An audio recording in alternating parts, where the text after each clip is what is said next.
আব্বা সূর্য দিনে মানে কেটে ওঠে, তা কখন উঠবে? কেন রাত্রি? দিনে মানে কি সূর্য আমাদের কাজে লাগে? কেন কাজে লাগে না কেন?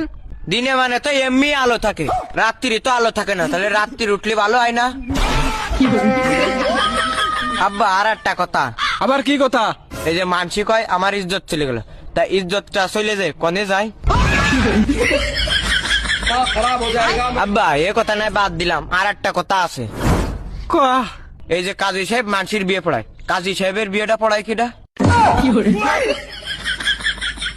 আব্বা আরো কিছু কবি? হ্যাঁ আব্বা। তা কয়া। আব্বা এই যে মানসি জন্মদিন পালন করে, তো জন্ম রাত পালন করে না কেন? যারা রাত্রি রইলো তারা তো জন্ম রাত পালন করতে পারতো। তুই কি থামবি মনি?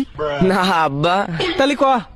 আব্বা এই যে লাইট আছে না, লাইট তো বিভিন্ন কালার হয়, লাল হয়, হলুদ হয়, নীল হয়, সবুজ হয়, কিন্তু কালা কালারের বাল্ব হয় না কেন? আর আব্বা এই থাম। না থামবো না। তাহলে কয়া। বিষি যদি মিয়াত না থাকে, ওই বিষ খালি কি মানুষ মরিয়ে যায়?